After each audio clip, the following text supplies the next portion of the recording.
Chapter 4 Agriculture. In this video, we will learn about agriculture and how it is important to our country. Agriculture is the largest livelihood provider in India. The history of agriculture in India dates back to the Vedic period, that is 1500 to 500 BCE. So this was the time when the Indo-Aryans settled into the northern India near Indus Valley, and their culture was sometimes referred to as Vedic civilization. Agriculture was first shaped in the Indian subcontinent during this era. Now fast forward today, two-thirds of our population is engaged in agricultural activities. There's a saying in economics, I don't know who said this, but it goes something like this. A healthy nation is a prosperous nation, and to be healthy, agriculture produces most of the food that we consume. Apart from producing food for the nation, agriculture produces raw material for various multi-million-dollar industries like tea, coffee, spices, etc. Just think about it, supporting so much of employment, and not to forget, many of these items are exported and that brings in a lot of foreign exchange. Just imagine how much agriculture is important. Now that we have a brief context regarding the importance of agriculture, let's move ahead and get to know more in depth. Here is a summary of the content in this video. Few seconds back, we learned the importance of agriculture and how a national economy is dependent on it. Let's move on to the second topic, types of farming. Agriculture is not something new. It's been carried out from ages. Hence, there will be significant changes in the way it is carried out. I'm talking about its procedures, techniques, practices, etc. Over the time, a lot of things changes. Like the physical environment. Let's take an example of the weather. Weather is not the same today what it used to be thousands of years back. Similarly, today there is a massive technological boost in the agricultural sector. In order to use them efficiently, you have to be aware of its technical know-how. For example, today we have high-yielding seeds to grow crops quickly. These seeds produces more with less input. They do not require much water, they do not require much time. These innovations are possible due to genetic engineering, and one needs to acquire the knowledge in order to make efficient use of this technology. So, based on such diversity, there are three types of farming, and they are 1. Primitive subsistence farming, 2. Intensive subsistence farming, and the last one is commercial farming. Let's get to know each one of them in brief. The first one is primitive subsistence farming. Now the meaning of the term primitive is having characteristics of an early stage. So the primary tools that were used for agriculture were hoe, dhow, digging sticks, and family community labors. Because today we have large machineries, but there are many parts in India where this kind of farming is still continued, where things are at its early stage. So most commonly this type of farming is dependent on monsoon, because that is the cheapest and the best way of getting water. So you cannot think about having a private channel from a reservoir for irrigation. And the second important thing is need to have a natural fertility of the soil. Again, you cannot afford to have fertilizers or high yielding seeds. No advanced methods, only traditional methods. So natural fertility of the soil is important. And then you need suitability of the environment, which means the mother nature should be happy. Again, you cannot have access to private rooms or freezers or some sort of a place where you can control the temperature. So in simple terms, we can also say primitive subsistence farming is also known as traditional farming, where there is no use of modern technology or method. Everything is of early stage. So slash and burn agriculture is one of the type of primitive subsistence farming. Remember that.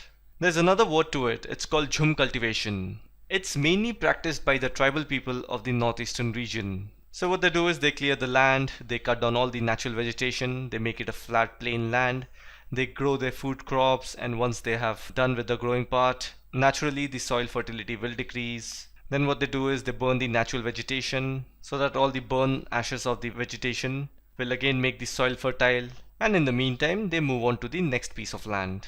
This decreases the land productivity, and this type of agriculture is not recommended. So I hope you get the meaning of primitive subsistence farming. Let's move on to the second one, intensive subsistence farming. So the meaning of the word intensive means intense, serious, or full-fledged. So in this type of farming, you make use of all kinds of facility that is available. That is intensive labor, then high doses of biochemical inputs, and the focus is always towards the higher production. However, there is one problem with this kind of farming. There is always enormous pressure on the agricultural land.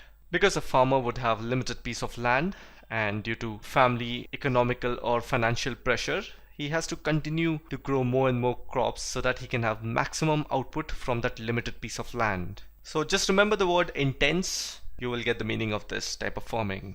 And the last type of farming is commercial farming. So the meaning of the word commercial is something that is associated with business. So when a particular crop is associated with business, I mean if you earn some sort of a huge profit by growing a particular crop, then you will use all kinds of technology, you will put in ample of hard work, time, effort, money, labor, everything. And the reason is simple, the output is going to be profitable.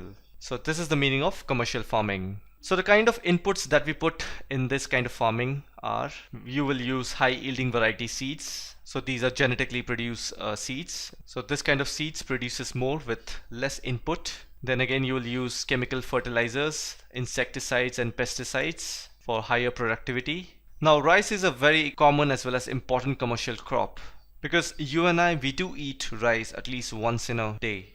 So you do realize the demand of this crop. So where there is huge demand, there has to be a supply, and supply is usually profitable, and that is the meaning of commercial farming. Just remember that. Now let's move on to the next topic, cropping pattern. India has a rich physical diversity, meaning physiographic divisions such as the mountains, plateau, deserts, islands. All of this are so diverse landforms, and together they all exist in the Indian subcontinent. And then we have plurality of cultures, that is, so many communities with different religion, linguistic, cultural, tribal values exist together. Now with all of this going on, you can see the reflection of diversity in the way crops are grown. And this is what is referred to as cropping pattern. In India, you can find fiber crops, cereal, vegetables, fruits, and spices. All of this are grown, but in a different season. And they have been nicely divided into three types. They are Rabi, Kharif, and Zaid. So let's read about each one of them in brief. The first one is Rabi crop. So this crop is sowed in the season of winter, that is from October to December, and harvested in summer, that is from April to June. So always remember, Rabi crop is a winter crop. The best way to remember is the letter I also exists in the word winter. So when you have Rabi, it's winter. Remember that. Now some of the important Rabi crops are wheat, barley, peas, gram. Now these crops are grown in the large part of India, especially places near north and northwestern parts, such as Punjab, Haryana, Himachal Pradesh, Jammu and Kashmir, Uttaranchal, and Uttar Pradesh.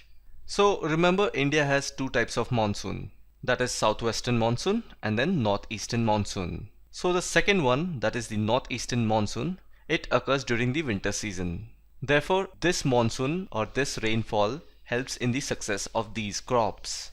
Now due to the success of Green Revolution, it has helped in the growth of these Rabi crops. So Green Revolution was a period when agriculture in India increased its yields due to improved agronomic technology. At that time everything was efficiently done. We have proper technology in place, and with best practices, this movement Green Revolution developed, and this was purely to overcome food defects, because that can lead to health hazards. Now let's read about the Kharif crop. Kharif crops are grown with the onset of monsoon. So this is the southwestern monsoon we are talking about, which starts at the beginning of June. And the crops are harvested in the month of September or October by the end of the monsoon. So Kharif crop is sown in the monsoon and Rabi crop is sown in the winter. Remember that. Now some of the Kharif crops are paddy, maize, jowar, bajra, tur, moong, urad, cotton, jute, groundnut, and soybean. So all of these crops are grown in the region of Assam, West Bengal, coastal regions of Orissa, Andhra Pradesh, Tamil Nadu, Kerala, and Maharashtra. So you see, all of these places receives rainfall from the southwestern wind. So this was all about the Kharif crop. So after Rabi and Kharif season, there is something called Zaid season. So it is a short season, but it is mostly in the summer. So some of the crops that are grown in this season are watermelon, muskmelon, cucumber and other vegetables and fodders. So all of these crops falls under Zaid crop. So with this, we are now aware of the three types of cropping patterns in India. Now let's read about the major crops of India. I have made a separate video dedicated to this entire topic. I want you to watch that video and you will have a nice understanding about all the major crops that are grown in India. Link to the video is in the description. You can also click on the info card available on your top right corner of this video. Let's move on to the next topic, technological and institutional reforms. Now the meaning of the words technological and institutional reforms means that there has to be a reformation or change in the technology, the way we use, and in the institutional formation or function.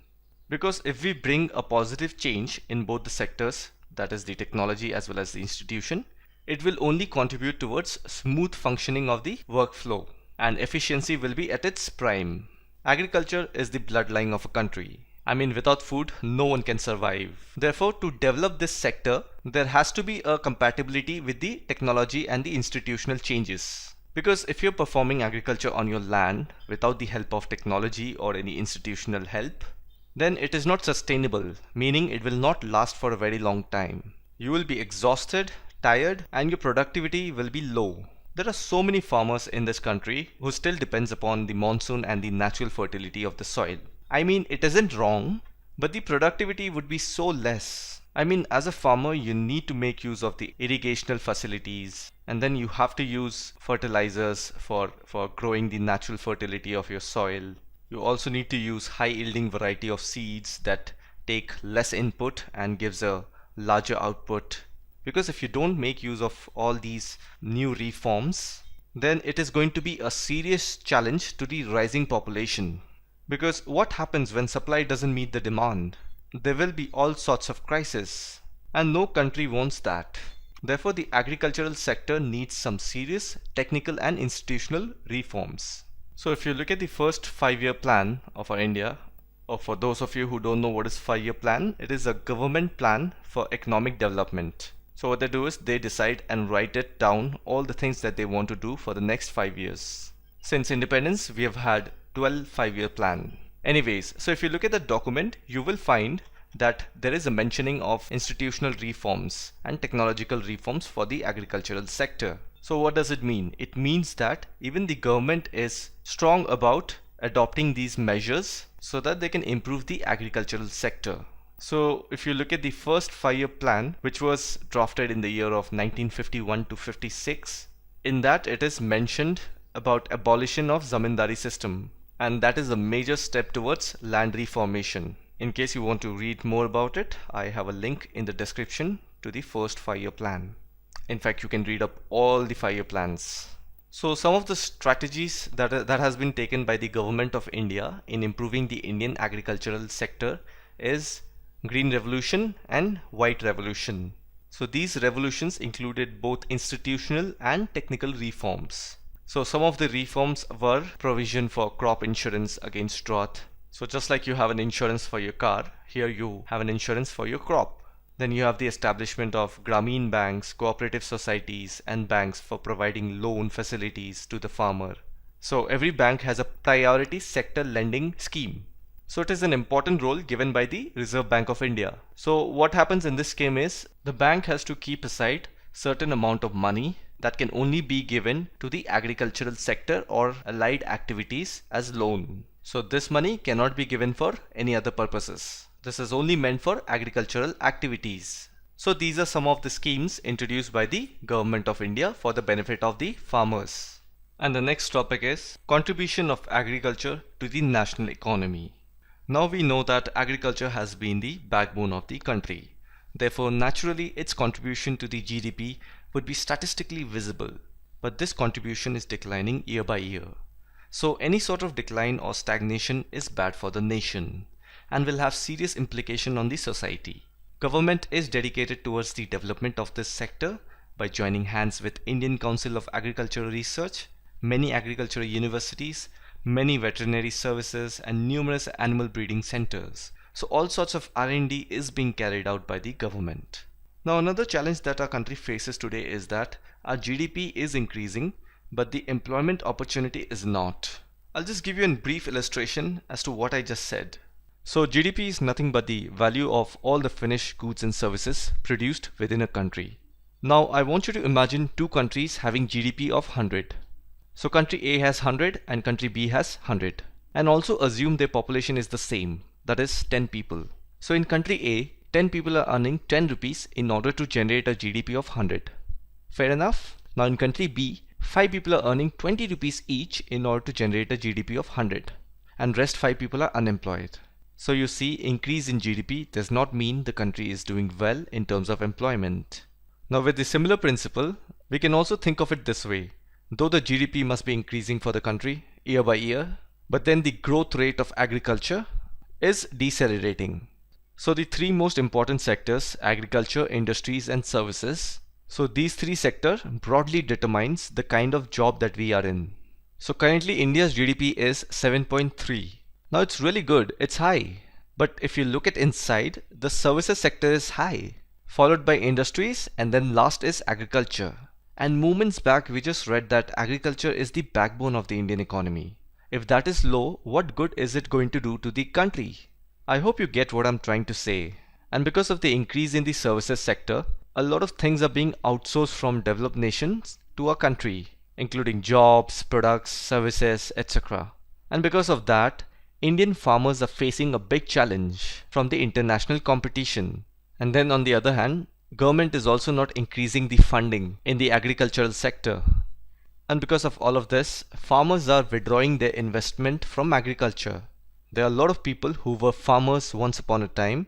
They have left the agricultural sector and have moved towards the services sector for employment. So just imagine if the entire population moves from one sector to another. It is going to be catastrophic.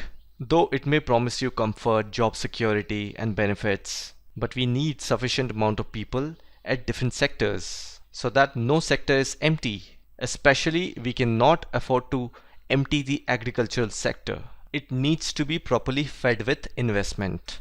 So this was the contribution of agriculture to the national economy. And the next topic we are going to read about is food security. So the meaning of the term food security is having reliable access to a sufficient quantity of affordable, nutritious food. Usually the countries with higher incidence of poverty do not have food security because there are many geographical, political as well as economical reasons. Apart from all of this, there are places which are prone to natural disasters and they are so remote that it's very difficult to supply food over there. Even such kind of places exist in today's world. So in order to deal with this problem, the government has designed something called National Food Security System. And it has two components. One is buffer stock and another one is public distribution system. So the meaning of buffer stock is keeping a large quantity of food in a storage or a warehouse. And then public distribution system is nothing but the ration shop through which that stored food is supplied at a very lower price to the people who are below the poverty line. But then to maintain such a huge stock of food, the government has to first buy those food from the farmers. And for that, government has fixed a support price, wherein they will buy that grain in that particular price and then they will keep it in Food Corporation of India. Now, this is a national cause. Of course, the prices at which the government will buy from the farmer is going to be less. But then the government is going to complement the farmers by giving subsidies in providing seeds, fertilizers and all those sort of things to grow nice crops. So this is like balancing the equation. You are not benefiting at the cost of someone else's loss. And then these foods are then taken from Food Corporation of India to the public distribution systems, that is the ration shops, and distributed among the people. But as a great saying goes, everything has a problem. And here the problem is the government procures large quantity of rice, wheat and paddy from the farmers because these are the staple food for the Indian population and these are being consumed at a large scale. So mostly the government buys all of these crops and stock them. Now having said that, the farmers are even smarter.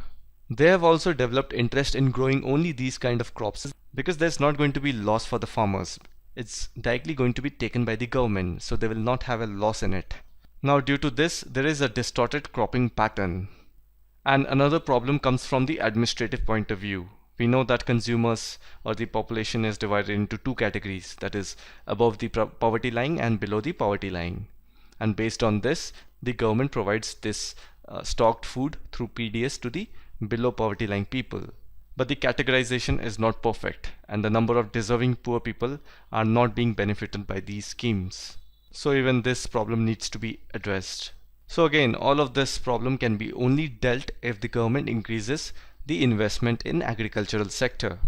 Because the moment you create necessary infrastructures like irrigation facilities, availability of electricity, then it automatically attracts the private parties. Then the private party is going to invest huge capital in it. So capitalism does helps only if it is properly administered and monitored. Now apart from all of this, there are reasons like scarcity of water, then degradation of soil due to the overuse of fertilizer and pesticides, and declining productivity of land, and then farmers shifting from the food crops to cultivation of fruits, vegetable, oilseeds and industrial crops because of commercialization. So these are some of the problems that the government needs to address in order to improve the agricultural sector of a nation.